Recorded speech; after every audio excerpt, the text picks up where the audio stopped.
Welcome to the Artist Recreates the World. Ladies and gentlemen, y'all about to get it. Y'all gonna get it. Y'all gonna get a message. Y'all gonna get some teachers. Y'all gonna get some special treats. Y'all gonna think it's the Lord, the anointing, the prophecy is gonna hit you. Dr. Taylor, thank you so much. I'm honored. It's Kevin. All right. I get Bishop. I'm Kevin E. Taylor. Ben Jones does the same thing. He said, just call me Ben. You know why? Because there's times in doing so much of the work that titles get tossed that you don't get to hear your name. It's nice to hear my name. That's powerful. Yeah, that's brother powerful. to brother, it's like hear my name. As an artist, I love the many hats. Author. I won't even say interviewer. You are just, you just have just such a wide gambit, and you flow, which is so beautiful.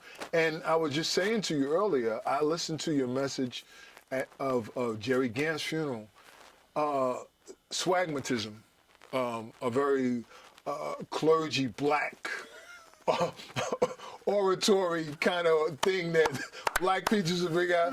I said, I forgot about this word, but awesome. And such in the spirit of who Jerry was, this capacity. Gantillism and to draw people to you. That's where it came from. It's this swag. I mean, if you came to my closet and saw the jeans, the jackets, the shirts, the pieces of Jerry that I literally rock all the time, and that swag, and that something in it draws people to you. You know, it's strange to be like, dude, where'd you get those pants? Where'd you get the energy of Swagmatism? Is almost a black male peacockian, as I said at Rodney Gilbert's funeral. We are the black peacocks. We black men are the peacocks of the universe. It's like, how do you walk after all you've been through? How do you walk with your shoulders so square, your head tilted so right? It's that thing about us that it's put a little lotion on us, and the sun bounces off of everything. Ain't no sun in here, but look at this brownness. Look at that. Beautiful. You done started already. Talk about the book. The one that you did, was it 2010? The one. Yes. So there's a book called "It's Time for Some Action." It's time for some action. 10 common steps to take your life back. And but I love the common sense. So it's 10 common sense steps to take your life back and forward. And it really, I'm a kid. If you've ever heard me preach, my mother has probably come out of my mouth at some point. My mother was a 6th grade educated black woman from Mississippi, moved to D.C. and became a domestic, taking care of people's house, raised 7 sons and a daughter, and had a master's in life. And like literally, I walked through life with my mother's wisdom popping in my ear. My mother used to say, she used to say to her boys when we did something stupid, you must be a brand new fool because the old one got better sense. My mother used to threaten to knock your liver loose or knock your head into blank. And you knew how bad she was depending on how far she was going to knock you. You know, my mother, she said, y'all boys keep it up, and I'm going to knock you into China and ping tao cock. And we were like, and we all fell out because she started faking this. But my mother said she dropped jewels every day, and the one I live by to this day is my mother has thwarted conflict in my spirit by saying, baby, you can't clap with one hand. It don't matter what they bring to you. If you don't get in it, it ain't nothing. You can't clap with one hand. And it just centers me when somebody tries to have those questions that come in an audience or try to come at a debate with a conflict. It's like, nope, don't get in that. Say what you were going to say. Hear what they were trying to say. And so I decided to deal with, worthiness, spirituality, self-image, love from my mother's perspective. And so it's probably the book I wish I had the time to write for my mother. Yes. And each chapter is headed by one of her beautiful wisdom pieces. Like I remember my mother saying, so when I talked about self-love, the title opens with my mother's quote, when a man told her, Louise, you're a fine woman. She said, tell me something I don't already know. I need you literally to bring me some information that I don't already have, because otherwise you ain't done nothing.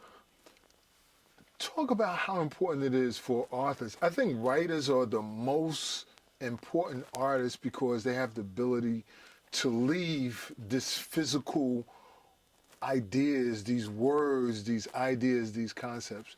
Talk about how important that artistry is for you. Let's unpack it, because the capacity to be writer is the scriber who leaves tomes for people to be like, I was reading your book at 3:54 in the morning in Medville, Georgia, and it blessed my soul. It's also the person who has worked with the talent. Good morning, welcome to AM at BET, and like I wrote those words on that page. It's also the person who gets to the pulpit and go, this is Spirit, but Spirit spoke in words to me. So here it is, and I used to I make it a point, especially if a sermon seems like it has said something particular, to post the written scribe so that you can see the anointings in the word. You don't need me to always preach it. You need to be able to read it and review it, print it, and make some notes for yourself. So the writer must know. We must know our impact in the world because we impact other arts. The actor without the word. The singer without the lyric. And I say that because I've heard people say, after they finish a certain level of education, that they don't want to write anymore, or they don't want to do paragraphs, or they don't want to study. It is so critical to write. To write these ideas, these laws, these legislation. Everything is based on the writing, the structure of how you structure an idea and order an idea to convey what you want to convey and make it happen. Even in our weekly Bible study, I say to people to be mindful of the version of the word that you're reading, so that you understand that you can't get to the word if you don't understand the words. Whither thou goest, to try to read that in 2021, when you weren't from a legacy of kids who were forced to read Shakespeare. So Elizabethan English makes no kind of sense to you. Get you a contemporary message, get you a message Bible, get you something so that you can read the words and now unpack the word. All of that matters. And that's so critical in the black church because we still have preachers that will not. If you read anything other than King James, you're a sinner. They won't make that bridge. They won't allow you to have that bridge, to make that bridge, so we can expand upon that word. Oh man, oh God, that is oof.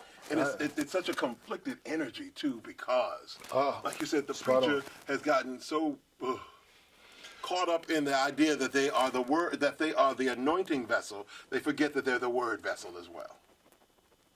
It's true. It's true. We can go on and on that. I want to talk about Natalie Cole. What a beautiful soul. What a beautiful soul. Oh, man. How she touched our lives. Somebody laugh right there, because I could talk about Natalie Cole from right now for the rest of my life and never finish it and never run out of words. I was a little asthmatic kid in the projects of Southwest D.C., and if you've ever been to D.C. in the summers are brutal. And so because I was asthmatic, my brothers would come in and be like, yeah, Kevin, you can't come outside today. You could tell by the humidity. And so I would sit at home watching TV, and one day on the Merv Griffin show, they say actor Robert Mitchum, who I knew to be like this old Western dude, Robert Hedges, who I knew to be Epstein on Welcome Back, Kotter, and singer Natalie Cole. And I was like, Natalie Cole? That must be Nat King Cole's daughter. Oh, so somebody black's going to be on TV. I didn't know anything about it. I knew my mom loved Nat, and so let's see somebody black.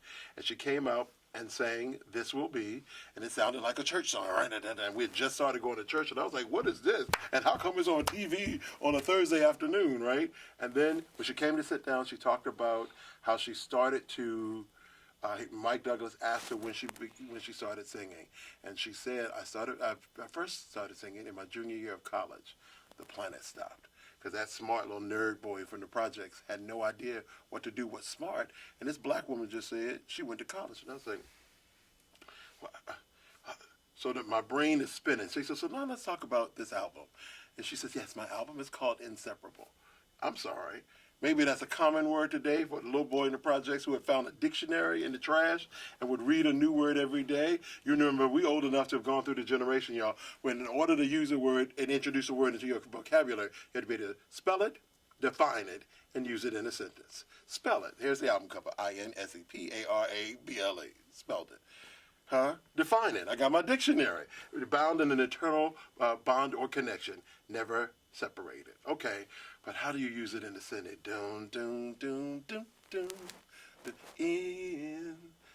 And by the time she finished, she had blown my world apart because she used a word that I didn't think black people could use. She spoke about an experience I didn't think black people could have. And Natalie Cole opened up a universe for me. You understand me? Dude. That little boy went out. Literally, my mama came home and I was like, Mom, from work, from her third job. I was like, Mom, I'm going to college. 11. She's like, that's nice, baby. And I said it at 12 and 13 and inseparable. And this will be a sophisticated lady. And Joey and 14 and 15. And at 16, my mom was like, baby, we got to talk because you keep talking about going to college. I don't have any college money. I said, I know, Mama. That's why I'm smart. Because they give you money to go to college if you're smart. And then the letter started. You know, I got my perfect PSAT score. And then the letters started coming in, the little packets and all of that. Mom was like, you really going to college.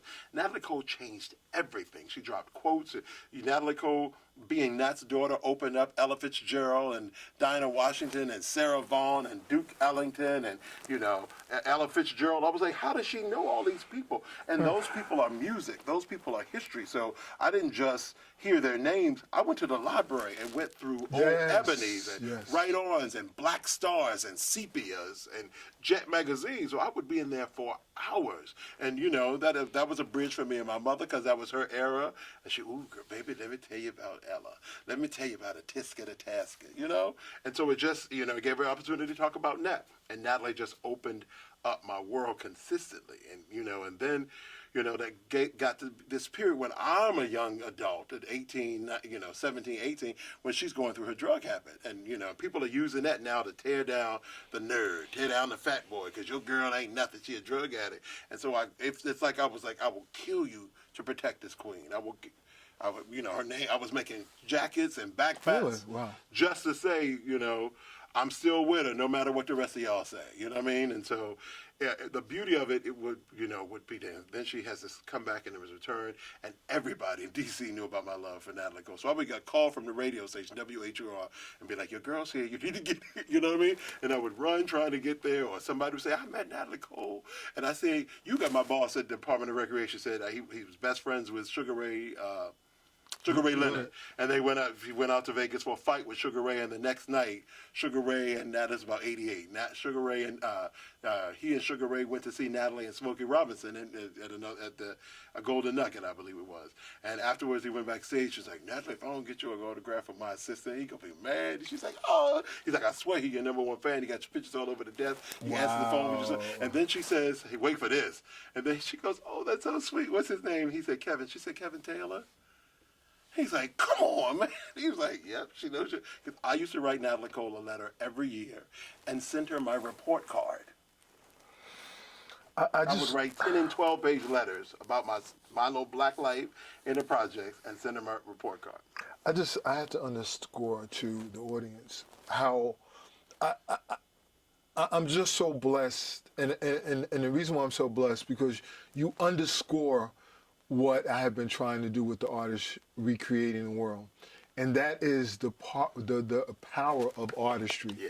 When you tell me this story, and not only that, but it is your persistence. And that's what we need so much. Artists need to know that you have to be persistent. Just because you have an inkling or a feeling, it's not going to drop in your lap.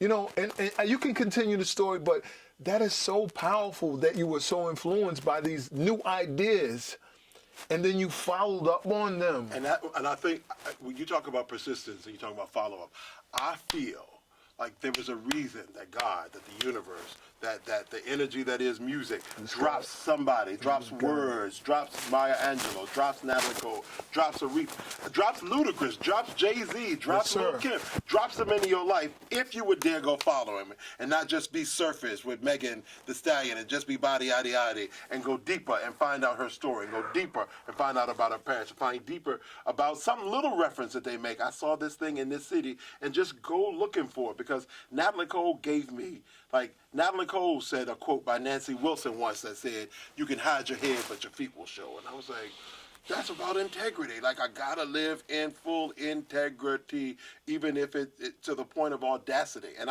Natalie Cole got that from Nancy Wilson. You know what I mean? So it's like, it becomes this brilliant treasure trove that you open up and like you go, oh my God, look at all this treasure. And then like in your mama's jewelry box, you lift it up and go, oh snap, there's stuff up under this. Like, and you open that jewelry box and realize it's like shelves to it. Natalie Cole was shelves because she went back to Apollo. She went back to Duke and, Lena. And it just opened things. And so I found myself going down these different, but Natalie Cole was also, she had the mitigated audacity to be this R&B singer who was throwing jazz and stuff in 76. And Mr. Melody? And you're doing the same thing. And you're doing the same. And you're doing the same thing. You're doing the same thing because, and that's why I love that you would come on and share with me, because you're pulling people back. Right. See, people think that you can just come in and do this thing that's in your heart and your intuition and your spirit on the surface. No, you gotta know the history, baby. You got to, because otherwise your building has no foundation. Otherwise your couch has no legs. If they knew where we are in Newark, what's right next door, and how many people have played the hallowed Symphony Hall, and you don't know that around the corner is Sarah Vaughan Way, and you don't know who Sarah Vaughan is, then you're disrespectful to music. Wow. The hottest thing on Twitter right now is Dionne Warwick.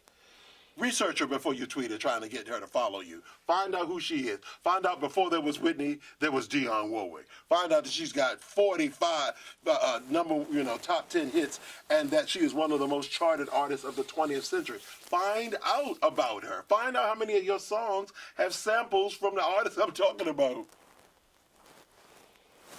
Yo, listen. It's breadcrumbs. It's a yellow brick road. Yo. He's on down the road. When I listen to you, it's like, I love it, because the thing is, I would like to be on the other side of this the interview, because I glean information. When you know this, when you do your interviews, you glean so much information from the other artists that you become a duplicate of them, because they pour energy into you. Right. You end up becoming something like, you were like, oh, I didn't know this was going to happen. And it's so subtle, but it's energetic, it's spiritual, it's intuitive. I don't know how I can explain it, but it's so important for us. Well, you just did. Those words are pretty. It seems like it's broader than that, but it's just so important to us to share. Now, I want to talk about these initiatives. I talked about earlier, we met recently at the Miller Street initiative, which is Pathways to Housing Center. Yes, thank you so much. And I love it. And I love some other ideas that I've seen the non-for-profits do here in the city and also nationally. But I posed to you, we talked about it briefly, that in artistry, in doing the Artistry Creates the World, what I've noticed is that we're really going back to the indigenous, whether you want to or not, want to believe it or not. We're going back to what people of color always were, the artisan, the artistry. That includes being in part with nature, connected with nature, planting and soil. It's not separated. When we look at the Bible, it was an agrarian society, but we live not in an agrarian society, but we're disconnected from nature. So I'm going back to these initiatives. How do we incorporate the practicality of the artistry? And I don't want to lose people, but what I want to say is that, because I know we can be mystical. So we were talking before we started rolling about having to have real conversation as we talk about these initiatives. Yes. And part of this conversation, these conversations, has to include, wow, yes, we appreciate the initiative to help the homeless, to help people who've fallen on hard times. But part of what art does, as it allows people to revisit trauma and to unpack stigma, is to ask them the question that sometimes in the esoteric work of simply getting them off the street, we don't want to know, so what happened to you? And sometimes in the painting and the repairing and the soul work, and digging into the dirt, we get to say, oh, that's the reason no matter what we do, you end up back on the streets because this broke. And sometimes that comes out in the painting. Sometimes that comes out in journaling. Sometimes that comes out in the healing process of asking what happened. Because in so much of service is, what can I do for you, right? What can I do? And we don't hear that. What can I do for you? And the truth is, what happened to you, King? That Yep. doesn't include me at all. That's That's if I'm right. prepared to listen. What happened to you? And then you tell the story, and then you go, okay. It's almost for me. It's a different, but it's almost like when you see these beautiful clips online of people who are dealing with dementia, and they play music, and the person who was gone comes back, and they're like, I've never seen my dad. We haven't seen him like this in a year, and the music took him back. The mother who they played a song, or they show her dancing. There's a and reconnection, yes. There's a reconnection to the self, and to the center, and to the source. And so art does that. You know, my hope as we Continue forward. Yes. continue forward and put these things in place, and those programs, the drop-in centers and stuff. That's Yes. when it's like, okay, artists, we need y'all get proposals together because we need a whole program Yes, here yes. that speaks to when we talk to LGBT youth and the brokenness of mama throwing you out. It's like, still don't get so lost and stuck in the story that you don't realize that you're brilliant, that there's still a vessel in you. Yes, sir. And we have to do the work to pull that up. You know, so many. God knows a movie like the United States versus Billie Holiday shows the lines between the art and the artist, Yes, and yes, the yes. song, and what that song meant to the world. They were like, we got to shut her down because this one song could spark a movement, right? This one painting, this one word from you could do a thing, you know. I don't know where she lives, but I know that Kimberly Jones said that America needs to be glad that black people want equality and not revenge. Yes. Right? Yes. I know that poetess said Yes, that, yes. that it has the power to do that. And we have to, especially in our communities of color, be willing to make sure that's in the soil of the foundation of the building we build.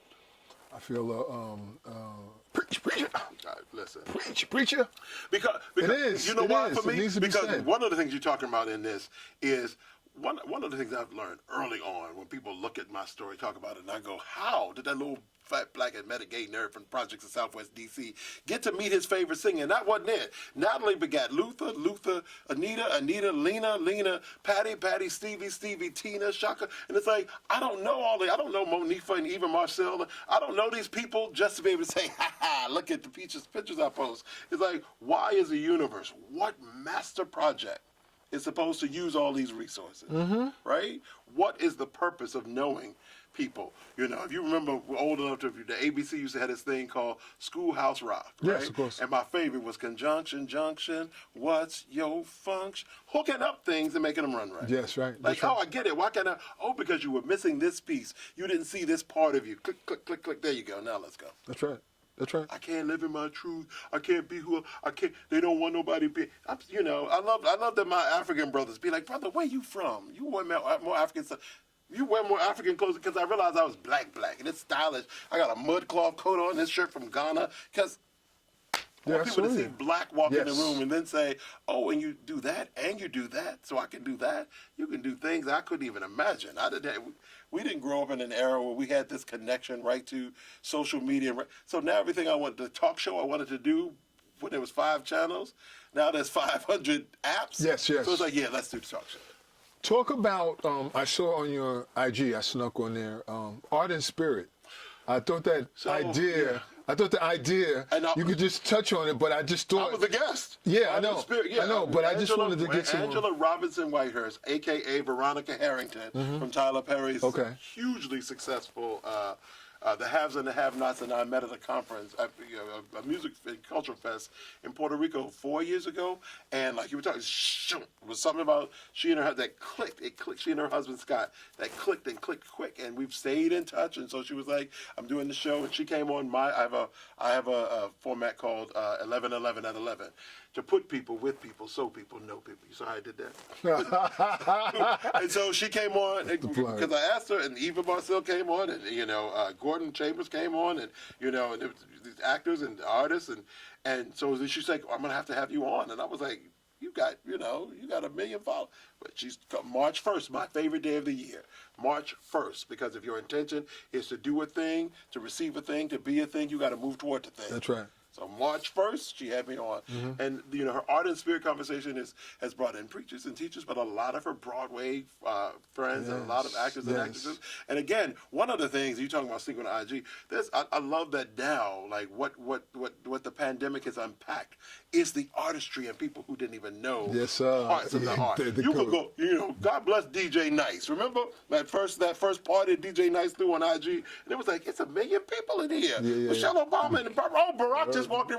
Oh, there's Oprah. Oh, and everybody was in there. And then the next morning, all of these actors who are not working said, let me bring on another actor and let's have a conversation. Yes, sir. Let's poet talk poet. Rapper talk writer. And you looked up, and now IG has almost become a network. You're like, let me swipe and see who's talking and what kind of conversations are going on. What am I going to get into this morning? And so Angela, started this show called Art and Spirit to have real conversations about kind of the bleed and the blend and the gift that you were talking about, the idea that as vessels that we watch ourselves mutate transmute, there it is, from a thing to a thing. You get up, in the Black experience and you watch the dancer become liquid poetry. You watch the preacher become a singer or a poet. You watch it and yes. It's who we are, and it is why I believe that that energy comes against us because it freaks out that we might figure it all out. Yeah. It is the science that was always within us from those times in Africa, and that's what they've always tried to hide from us. But it just comes out. It comes bursting out in all forms and fashions, and it can't be stopped. And it cannot be stopped. No. They say that 22 times. It cannot be stopped. Cannot be stopped. I don't tell you how many times. I don't care how many times you feel disappointed. I don't care how many times you feel rejected. It cannot be stopped. Some of us have to get back up because the idea you had that was originally rejected was simply ahead of its time. Right? And you have to thank the universe. You have to thank God. You have to thank longevity and the melanin in your felanin, huh? The melanin within that you live long enough to be able to reconstitute, resurrect, if you will, an idea. Yeah. Like I'm doing a thing now that I had pushed away because I came up with it in 2009 and it didn't flow like I wanted to. And I look up and it's Patreon. It's like have people sign up and do one-on-one classes. And now you can push a button and go, hey, we can do this one-on-one session about my book. Now it's a whole website for something. And it's like, and the brother was like, so do I sign up? He's like, no, you branding this to your website, and we're going to build it in a way that people can do it. It's just if you live long enough, you get strong enough. That's beautiful. I mean, I can't build on it. Usually I have a question that I would ask people to say, I ask an artist, how can people improve? But all you have to do is listen to these type of interviews. That's it. And you get this stuff seeps into you. How can you improve? I have this. So here. Do you. All the other spots are taken. And so if you would do that, if it hits you, if it stops you, here, I want somebody to get this. Can I go here? Yeah. I want you to get that the reason that's yours. The reason that a thing keeps coming at you, I wish somebody could get this. The thing don't come at you. If you ain't no good, if you're a failure, if you have no point and no purpose, it'll just let you careen into the river and crash and burn, right? The reason it's coming at you is because you're too close. The reason it comes at you, that negativity, that rejection, that hater who would do you differently if they were you. The reason it happens is that you can't see the bloom on top of your head. You can't see the sun, the way you gleam in the sky when you walk out. And so you keep thinking you're not enough because you're looking for approval. You're looking for somebody to give you some master's approval over a vessel which they don't master. You are the master of your universe. And once you decide that you were the thing you've been looking for and dress like it and walk like it and work like it, I'm telling you, I'm not saying it, this outfit is cute. It is not where I came from. Coming from where I'm from, I should not be able to be here. But I have moments where I'm driving. Like I was in Atlanta once and I was driving. I was like, where am I going? Oh, I'm going to meet Kelly Price for lunch. How is this happening? Why is this happening? I don't work at BT no more. Why do these people still care about me? And then God reminds me. Remind. And I want somebody to hear that. Sometimes your mind loses its way. You lose your focus. And something has to come along to remind you, to reboot you, to reinstitute the truth of you into you. We're artists, right? I just got to call. So March 1st is my favorite day of the year because it tells you if you move in intensity and integrity towards the thing that you desire, that you will not only move toward it hastily, but it will give you a sign that you're headed in the right direction. March 4th, my old executive producer and senior vice president from BET called me to say, so I've decided it's time for me to restart my company, and the first person I came looking for was you. And I was like, wait, what? Wait, what? And what day? March 1st? I asked the question, what do I do next? On March 1st. Go forward first. When did I get the answer? March 4th. All right, Kevin, this is it. Let's March 4th. Let's go, let's grow, let's flow. Right? And she said, well, I'm working on a book. I ain't going to have nobody write it but you. And I'm thinking, really? But it took time. It took work. It took a thing to be able to sit with somebody. Like, I had a moment with Sade. I was sitting with Sade, and they were like, she's not talking about this, this, and this. I created a new show for BET called Testimony. And so when she comes in, I said, Sade, I can tell you a story real quick. Let me tell you a story. And she said, okay. Look at me like, why are you going to tell me a story? You're a journalist. Who cares? And I said, December 19th, 1985, Royal Albert Hall. You and the band are on your first world tour. Hair back in a black ponytail, black turtleneck, black tight pants, blue black shirt, little kitten, black boot. And you sing da-da-da, da-da-da, da-da-da, da-da-da. And I said, and you leave the stage to rapt applause. You come back and you do Is It a Crime and Jezebel as your, Is It a Crime and No Ordinary Love as your encore. So you leave and you come back to do a second, to take more applause. And she said, I don't know what to do. It's basically she was going to have to do a second encore. And I said, do Jezebel. She said, oh, that was you. She said, I said, you don't remember me. I was there for my junior year of college. She said, you don't remember me. I said, you don't remember me. She said, and then you sat on the floor. She said, I never saw your face, but I promise you, I never forgot you. Ask me anything you want. Her manager was like, what the hell? And everything she didn't talk to anybody else about all day, she talked to me about. Because I wasn't ashamed to be an artist with her. Because in that case, my artistry was to be an adorer, right? The museum patron, to be able to say, ooh, what you've done in this piece. All of y'all are working just to be seen. That's why you said, you want to come to the interview? Yes, because I like what you do. I get to sit in this seat. I don't have to sit in that seat. Paying attention. I mean, I'm just getting goosebumps because it's just paying attention. And wait, see, one of my friends, a lot of people said that I could be talking to people and hear a song anywhere. Remember that line in Sister Act 2, if you want to be somebody, you want to go somewhere, you better wake up and pay attention. Yeah. It's that. It's like the universe is throwing breadcrumbs everywhere, and people are missing them because they want a big gold bullion to show up and go, here it is, child, be blessed and be famous. Listen, that's why people have whole tribes of people around them and whole lots of entourages, because they get a big pot, and then a whole bunch of people come feed off the trough, and then the trough gets empty, and then all the people disappear, and they go, what happened? Maybe they didn't love you. They were feeding off of your energy. Where can they follow you on your latest project? So I'm working on a book called Selfish. Get full of yourself without guilt. And dealing with the artist who is, the ways that we give ourselves away because people try to convince you that you need to do this for exposure. People need some sort of discount rate on your brilliance, that you have somehow not allowed to do the work to care about the self. And when you won't give it away, you're being selfish. And that is some self-ish, that they're speaking to some stuff in you that is broken and unresolved, and you've got to learn to get full of you because they came to you, because they need you, right? And you got to be able to sound that alarm and love yourself without guilt. And so that's my alarm, I think. I'm Kevin E. Taylor, on almost all social media. You want to pause for a sec? It's my phone. Is that yours? I know it's my 8:30 alarm. Okay. Yeah. No, that's so cool. Okay. That sounds like my phone. No, I know it, because I know it's my alarm. Tell me what you want to do. Because you're wired. Yeah. Let's... This is going to do it it's going to do it for the next 5 minutes. Okay. So one of us should unplug and go get it. You got the blue. Yeah, it should be right in that mudcloth bag. And it's a swipe. Right? This one? Is that my phone? Is it out? Oh, good. Just swipe it. See, dismiss? Just swipe it. Swipe. There it is. Got this high-tech joint. Yeah. I have one more mistake. Oh my God. Dude. I don't go watch this interview myself.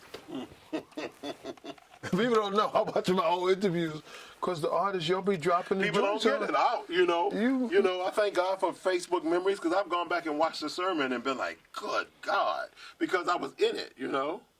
What Stevie says when people try to tell you that you're in it but not of it. Sometimes you're in it, and, you know, I'm the vessel, and then I get to step back and be the spectator. You know what I Yes, mean? To yes. be the audit, to be the church member. Come on, preach, sir. I'm not arrogantly saying that. I'm like, wow, I've had to write something down Yes, from a sir. sermon Yes, sir. that became the impetus for a book. Yes, sir. If I wasn't what it listening, is. the book wouldn't have got written. Right. Paying attention. Yeah, You know, paying When you attention. go somewhere, if you want to be somebody, when you go somewhere, you better wake up and pay attention. Where can they find you? Or I'm your Kevin latest E. project? Taylor. I Yes. promise you, if you Google that is my Instagram, that is my Facebook, that is my Twitter. It's Kevin E. Taylor TM3. My multimedia company is Taylor Made Multimedia, and I only have Kevin E. Taylor TM3 because an artist out of San Francisco got Kevin E. Taylor first. But if you Google me, I'm the black one. Kevin E. Taylor. Thank you so much, man. Man. Continue the energy, continue success. I mean, that's all I can. Continue good success, continue good energy, because this is the next level. This is the masterclass conversation that somebody will sit up and write notes about. And the truth is, if you don't ask the questions, I don't get to give any answers. No, You know what I'm saying? I don't get to have a reason to just start Yes, talking. You know what I yes, mean? yes, You yes. would go other places. We would We- overthink yes, it. we So feed- sometimes we we feed need off to each other. peel a grape and say, Yes, here, eat yes, yes. eat that, read that, receive Yes. that, answer that, because otherwise something new comes. Yes, I love it, and I'm energized because to be exposed to you and to know that there's such powerful people here, just doing their work, and they're doing their work because they know they need to do their work. Right. That's it. You know, I've been asked many times, especially as a preacher, getting to do these other things, and people say, man, like, when you leave here, what do you hope God says to you and get to heaven? And I always say, boy, you did that. That's what I want to hear God Yes, be sir. like. I want God to come to the gate like, come on, y'all. That right there. Look how he walked in here. Right. Who dressed like, let me throw on something. This was let me throw on my cool jean. Let me throw on this boot. You know, this boot came from a black shop in London. These jeans came from Foreman Mills, huh? $7. This shirt came from Ghana. This is me, right? This is my whole life experience in the outfit. And then that mud cloth coat is the audacity with which I carry my skin. I can only just, my intentions is just that you stay in that lane, stay in that place. Stevie Wonder said it best. I can't help it. If I wanted to, I wouldn't Yes, help sir. it even if I could. See what I'm saying? I'll find the song. I'll find it. I promise you. Somebody already wrote the testimony. Bad I just man. gotta- He's a bad man. He's a bad man. Thank you so much, man. Blessed be the Lord. Peace, peace, peace. Peace, good people. That brother right there. That one right there. This king right here